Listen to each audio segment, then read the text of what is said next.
Hey guys, we were reading Days at the Morisaki bookshop by Satoshi Yagisawa. तो हमने 2 chapter पढ़ लिए थे. अब पढ़ते हैं 3rd chapter. So let's start.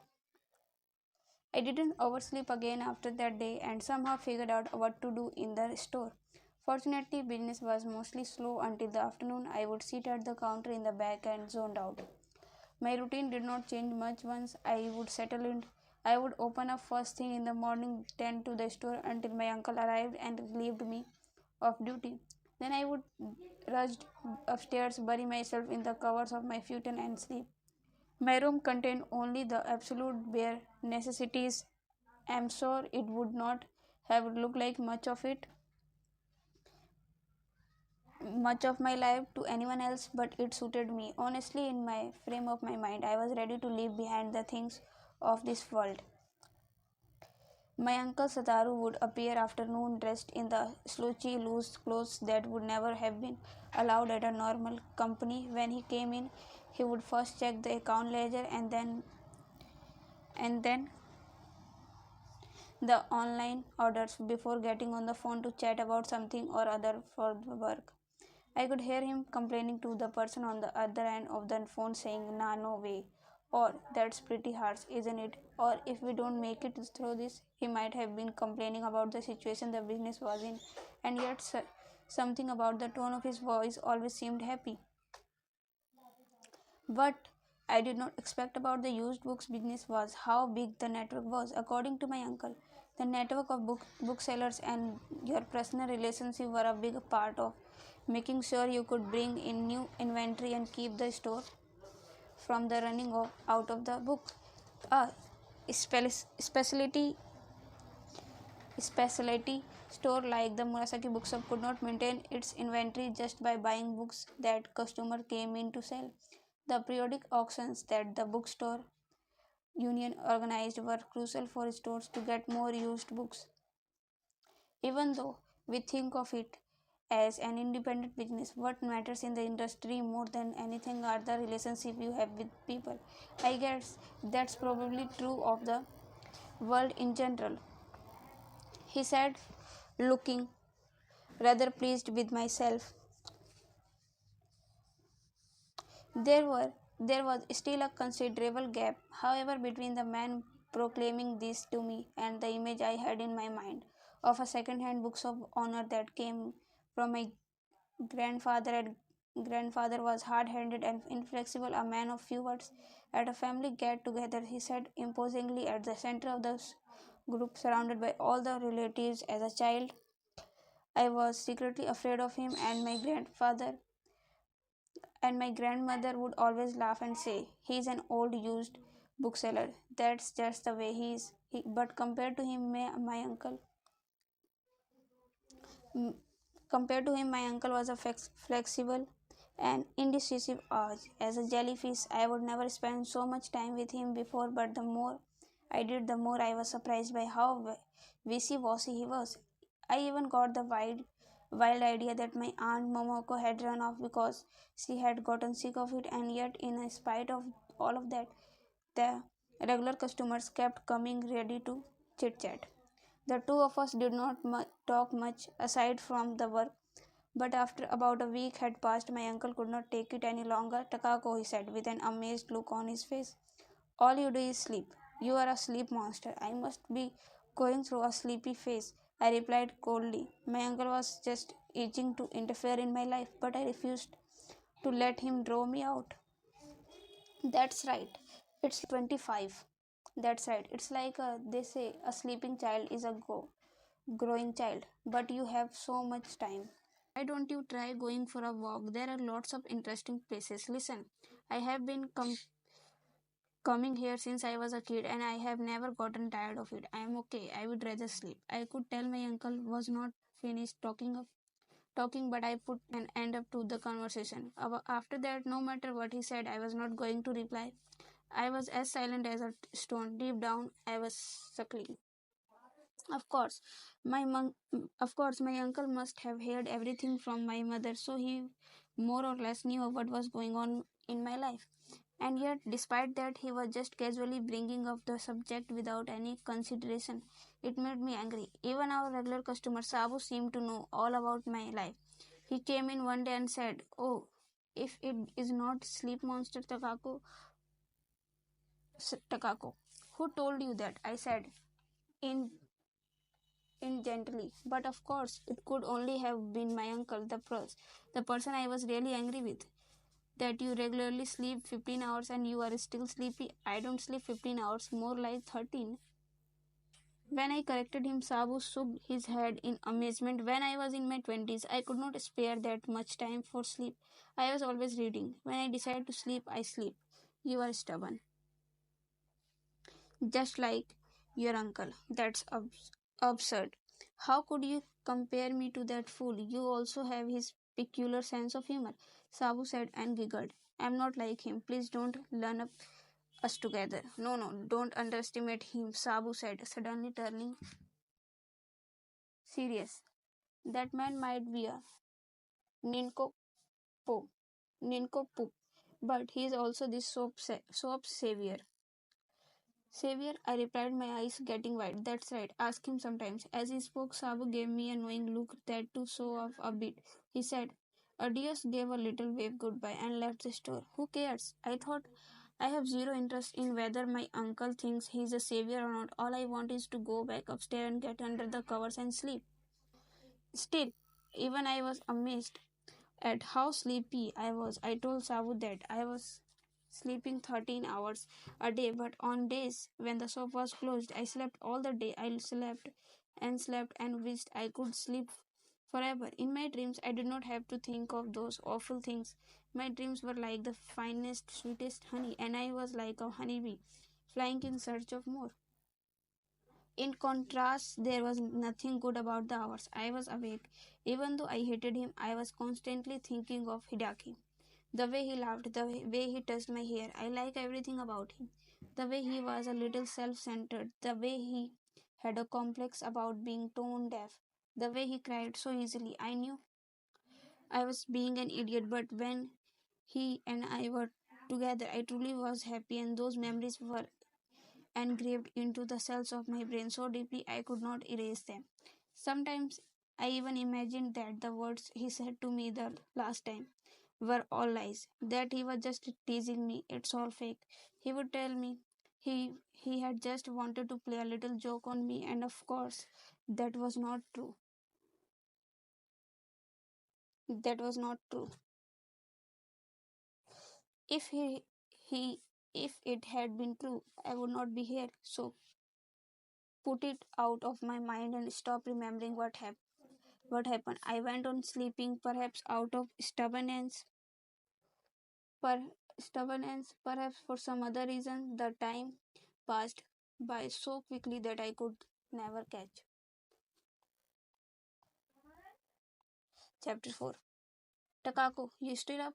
One night at the end of summer, my uncle called out me from the other side of the sliding door. When I looked at the clock, I saw it was 8 o'clock, closing time for the bookshop. I'm sleeping, I said from under the covers. Come on, people who are sleeping can't answer back like that. But I am sleeping because I am. What would you call me? A sleep monster, remember? I heard him laugh through the door.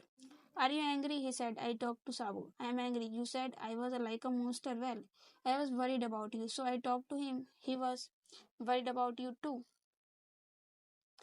Come, come on, don't you want to go outside? There is a place I want to take you. How about it? I am fine, I replied, facing the sliding door. But my uncle persisted. Trust me, you won't regret it. And then I promise I won't interfere anymore with your sleeping. For real, I asked. Wiley, Pinky swear. If I am lying, you can hit me 300 times. That's promise. When I glared at him through the little gap in the sliding door, I saw him smiling and nodding. I promise. The place he wanted to take me was just a stone's throw from the Murasaki bookshop. We are here, he said, coming to a halt in front of a storefront on a little back street.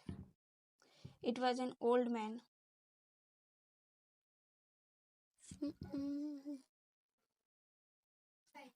It was an old wooden coffee shop that I didn't think I would ever notice before an extremely elegant middle-aged man with a mustache seemed to be the man in charge. The name of the coffee shop, Xavier light up by the sign, seemed the float above the dark haze. This is my spot, he said. As soon as my uncle Heaven upon opened the heavy door, we could smell the rich aroma of coffee. The man pouring boiling water into a special siphon placed on the counter greeted us as we came in. Hey, this is my niece, Takako. I took a seat next to my uncle at the small counter and gave a quick bow. Even without the mustache, the owner's slender, refined face would have been quite dignified. He was probably in his late 40s. I wished my uncle, who looked like a kind kid no more, how old he got, would follow his example. A blend for me. How about you, Takako? Me too. I turned and looked around inside. I felt so peaceful there. The interior was light up. The interior was light up by soft lanterns. Gentle piano music was playing. The blackened brick wall was covered with the doodles and graffiti from past customers. All of it fit together beautifully and matched the warm, soothing ambience of the coffee shop. It's so nice here, I thought. For the first time in a long time, I felt joy well up inside me, and I felt a little bit better, a little less tired. This place has been around for 50 years, my uncle explained. In the old days, a lot of famous people used to come here. Wow, I am sure it was not easy to create an atmosphere like this, I said, nodding deeply. It's so calming. Around 5 minutes later, a waitress brought us our coffee. Good evening, Mr. Murasaki. Hey, Tomo, this is my niece, Takako. Nice to meet you, I said, bowing. Tomo smiled and said hello. Tomo is one of our regular customers, my uncle said. She is a true reader. Oh, I am nothing special, she said, smiling shyly. She was about my age, maybe a little younger. She had fair skin and round, full cheeks. There was something gentle about her way of speaking, and she looked cute in her black apron. I had a feeling we might get along. My mood brightened. What's the deal, Takako? You prefer girls? There are young girls here too, my uncle. There are young guys here too. My uncle waved to the other end of the counter. Hey, Takano. A tall, thin young man promptly popped his head through a gap in the curtain from the kitchen. Takano, why don't you take my niece out on a date sometimes? Hey, I shouted and slapped my uncle's hand. Takano seemed pretty sad. That's all it took for his face to turn completely red. Takano has been training here so he can open his own cafe someday, but all he does is screw up. So the owners constantly yelling at him. My uncle looked genuinely happy as he said the part about being yelled at. Let's not start dancing his reputation, the owner interjected. I felt bad for Takano, but he looked so unsteady on his feet that could knock him over with a little push. He ended up independently confirming what my uncle had said. My uncle was still a good mood afterward. A middle-aged woman sitting nearby called out, Hey Sataru. Oh, Mrs. Shivamoto, he said, and went over to her with his tail wagging. Then someone else at another table called out his name and he quickly moved over to them. At the bookshop, my uncle kept things more under control, but take one step outside and he was totally different, I sighed, feeling like a dog owner being dragged around by her pet. Sataru's popular guy around here, the cafe owner laughed wildly. When he smiled, the wrinkles around his eyes made him look kind. He is very friendly, if nothing else, I said sarcastically. But this truly is the first time I have ever had coffee this good, and I love the feel of this place. It's wonderful. The owner gave a soft laugh. Thank you very much. When young people come here for the first time, they see it with fresh eyes. That means a lot of me. It's the Kako, right? Are you new to the area? This is my first time. I just started living at my uncle's store at the Murasaki bookshop. That's great sport. I really hope you enjoy life in Jimbochu. I made a face and groaned a little. What's wrong? My uncle says the same thing. That makes sense. No one loves this neighborhood more than your uncle.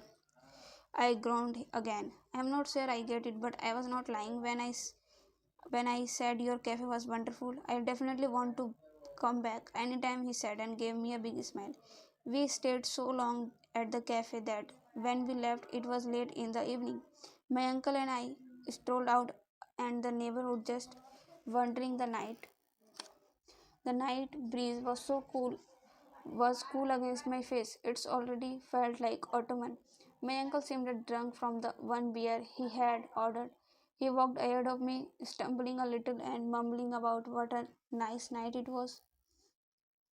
I realized then that it was the first time we would gone for a walk together like this since my childhood. Back then we would walk all day long near my grandfather's house, hand in hand, pretending we were exploring. Why was that so much fun? I was always giggling with excitement. In those days, my uncle always seemed more like a sweeter older brother. I guess it's natural for an only child, especially one like me, so wrapped up in her own thoughts, to be so excited to be spending time with someone like that. As my mind drifted back to the time, vivid memories returned to me. The two of us in messy little room, him playing beatless songs terribly on the guitar, and both of us singing or spending hours reading Osamu Tezuka and Sotaro Ishinomori, totally engrossed in manga. These memories made me start to feel a little bit of that same closeness to my uncle again as he walked ahead of me. Uncle Sutaru. His back was to me when I called out to him. Yeah, my uncle turned and stared at me with those boy's eyes. What were you doing when you were my age? I guess I just read all the time, that's all. I felt a little disappointed. That does not seem that very different from now. That plus traveling. Traveling? Yeah, I would work a little here in Japan, save up some money, that kind of things. Then I would backpack around. I went to all kinds of places: Thailand, Laos, Vietnam, India, Nepal. I even went on the across Europe. The idea that my uncle had been so adventurous amazed me. What made you want to do that? Didn't you think about getting a regular job? Oh, he folded his arms and spoke slowly as he was thinking back on the period of his time. The short version is I wanted to see the whole world for myself. I found myself nudging, but it seemed like a bit of contradiction. Contradiction to escape Japan and go off in search of the possibilities for your life, only to end up running the bookstore. Still listening to him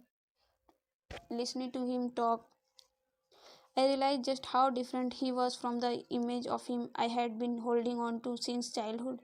Now that I am an adult, I think I can understand a little bit of what he felt then. In college, I used to dream about living a life that felt true to my own values, my own sense of things. Of course, when it comes to time to act on that in the real world, I found I just didn't have the courage. That might have been so secret to why he was able to be so wild and free. I felt a little jealous of him. Well, I guess I spent my 20s drifting around like that. My father was always getting angry at me, and then one day, in the midst of all this, he dropped dead, and I ended up taking over the store for him. Do you regret it? Not at all, he said, smiling. There is no job that suits me better than this one. For someone who loves books, there is no place more wonderful than here. I am proud to have a shop here. I can't thank my father and grandfather enough, really. That's great. What is it? What is? My uncle looked at me with a confused expression. That you are doing what you want and you are making a living at it. That's not really true. Recited it a lot in the beginning. I mean, taking over the store from my father was not exactly want, what I dreamed of doing when I was young. Even now I still go back and forth all the time, but I don't know Maybe it takes a long time to figure out what you are truly searching for. Maybe you spend your whole life just to figure out a small part of it. I don't know. I think maybe I have been wasting my life just doing nothing. I don't think so. Important to stand still sometimes. Think of it as a little rest in the long journey of your life. This is your harbor, and your boat is just dropping anchor here for a little while. And after you are well rested, you can set sail again. You are saying that how, but then you complain when I'm sleeping. I said spitefully. He laughed. Human beings are full of contradictions. I was putting without realizing it, especially this guy, I thought. So when you were traveling around and reading all those books, you must have learned a lot, right? It's funny, no matter where you go or how many books you read, you still know nothing. You have not seen anything, and that's life. We live our lives trying to find our way. It's like the Santoka Nade poem, that one that goes one on and on and still the blue green mountains. Uncle, I thought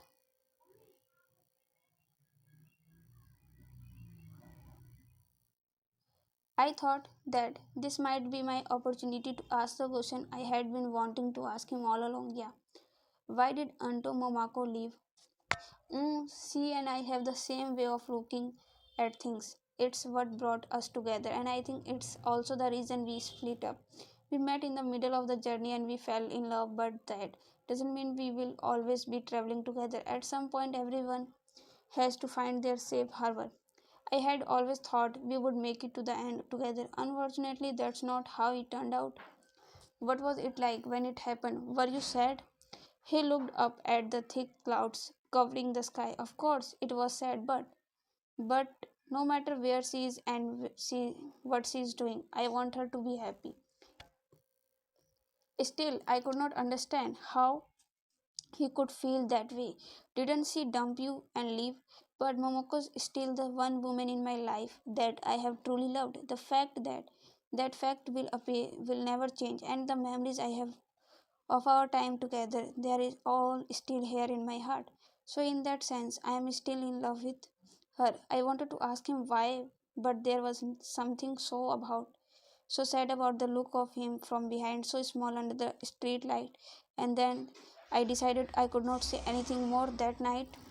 For some reason, I could not go sleep. I felt strangely agitated. Even in the middle of the night, I was still tossing and turning. I remained there on my futon for a long time, struggling. All of these thoughts were swirling together inside my head, feeling it until I thought it might explode. They kept going around and around, those painful memories of the past, of my old lives. They commanded my mind. This is terrible.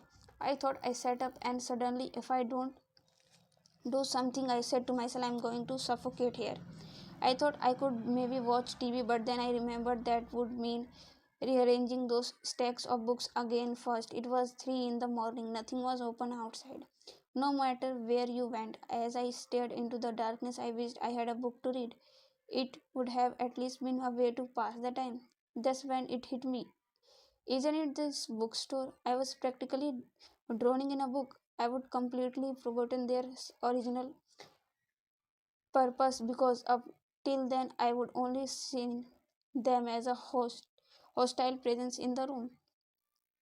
I turned on the light and s- started rummaging around searching for an interesting book, but I had absolutely no idea how to judge which ones might be interesting. They all just looked like musty old books. I was sure, though, that my uncle could have easily picked out some that he loved. At a loss, I stood in front of mountain-sized stack of books and closed my eyes. Then I reached out my hand and pulled out the first book that I touched. It was it was titled Until the Death of a Girl. The author was Sesai Muro. I had heard his name before in the modern lit class back in high school, but that was all I know.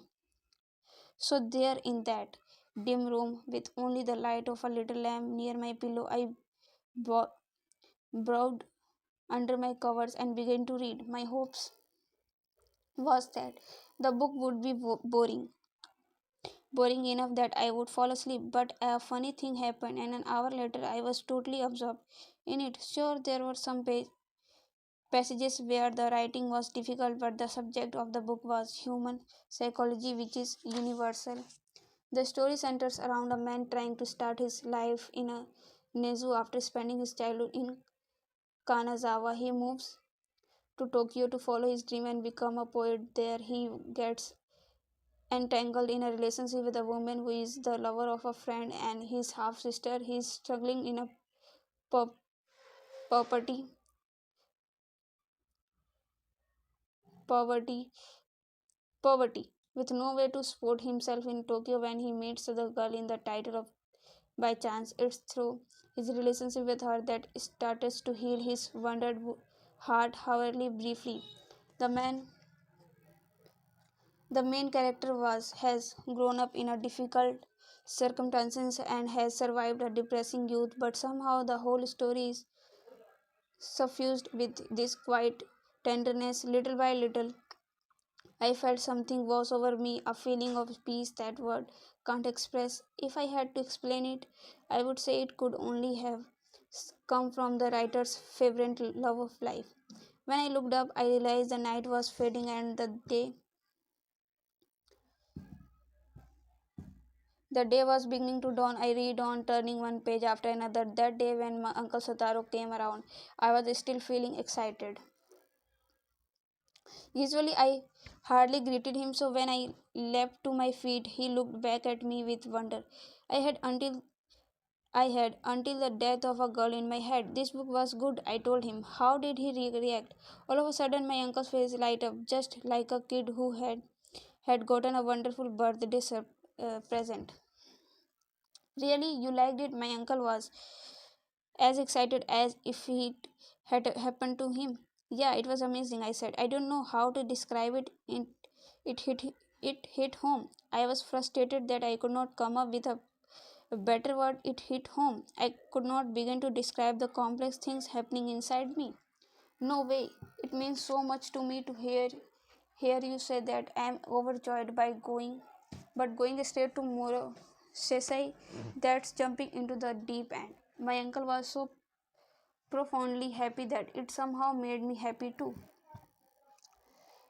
We talked about the book for a while. It was a joy to feel connected to someone I had felt I had so little in common with. It thrilled me even if it was just with someone like my uncle. No, it thrilled me even more because it was someone like him. It was as if without realizing it, I had opened a door I had never known existed. That's exactly what it felt like.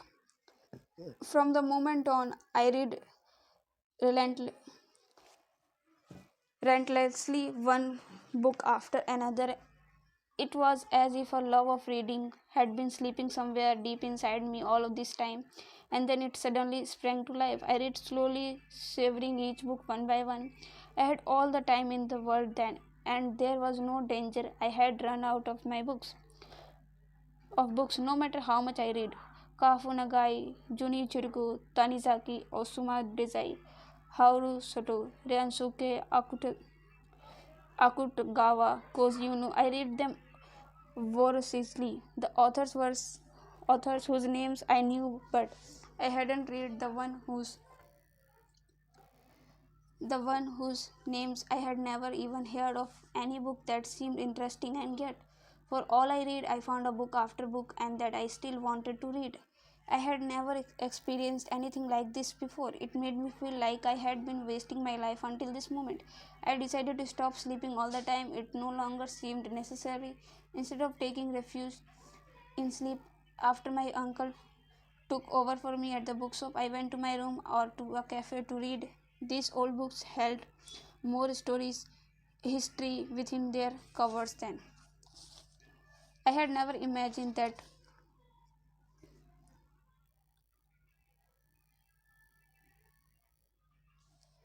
I had never imagined that was not limited to do the content of a book itself. In each volume I discovered traces of the years that had gone by. For example, on a page of Moto Zero, Kazi's Landscape of the Heart. I came across this page.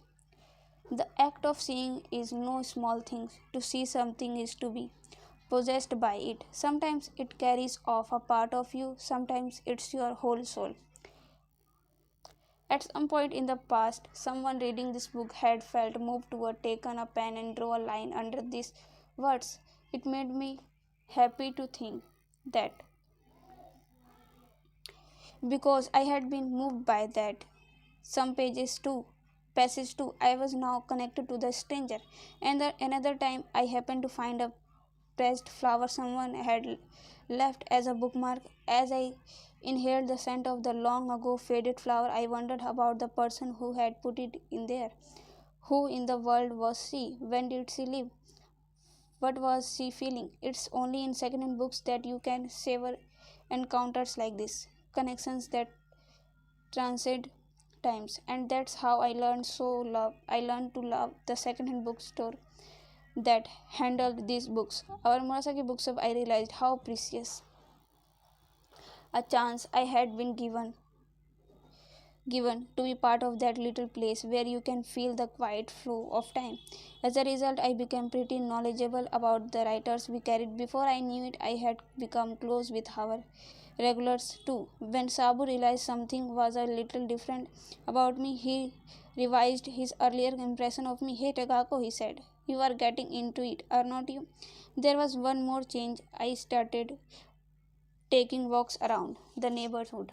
It was night, about the time when the weather had turned properly cool, the perfect season for walking around. Day by day, the leaves of the trees along the streets turned to be gold. It delighted me to see how well the changing colors matched the slow transformation happening inside me. As I walked around, I saw the neighborhood so differently from when I was first arrived in Jimbuchu.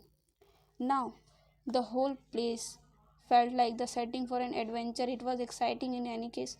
There were so many places I wanted to stop and check out all along the avenues and back streets. It had such a strong downtown feeling, this little section of a second-hand bookstores and coffee shops and foreign bars, and yet despite all that there was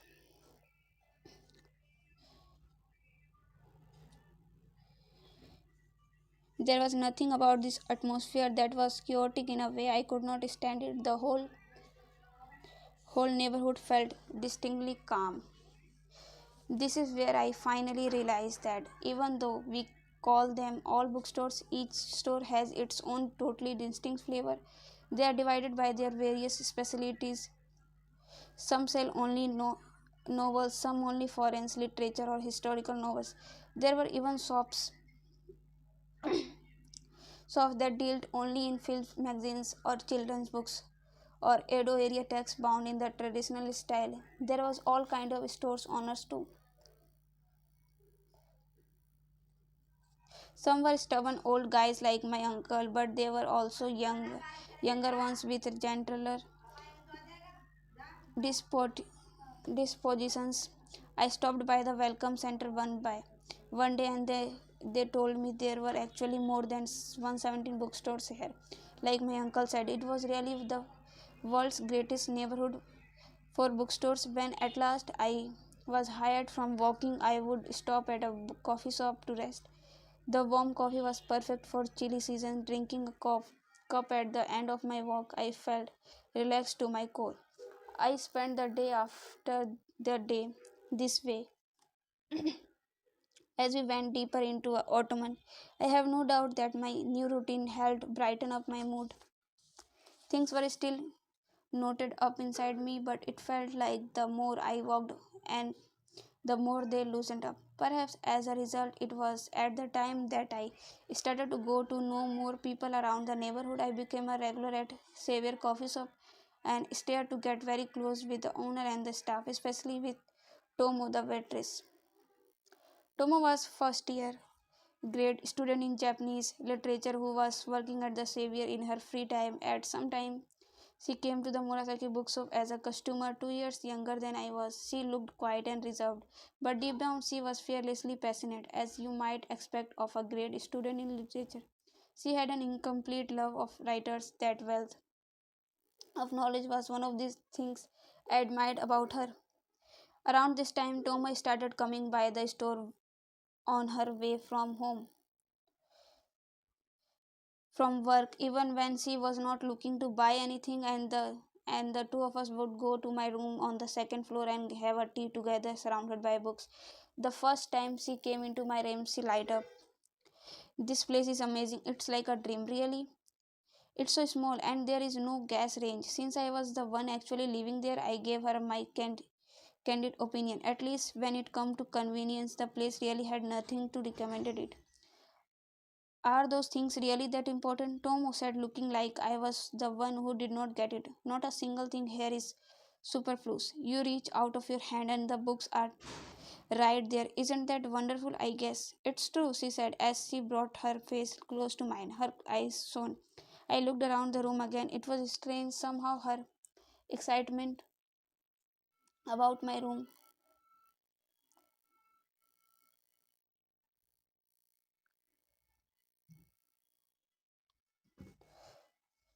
her excitement about my room transformed the place from being dull into something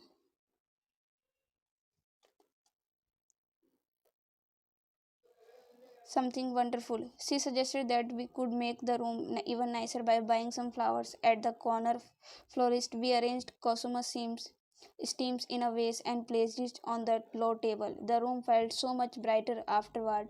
From that point on, I always decorated that spot with an arrangement of seasonal flowers. One day, as we were really becoming close, we were drinking tea together, and I suddenly decided to ask her something.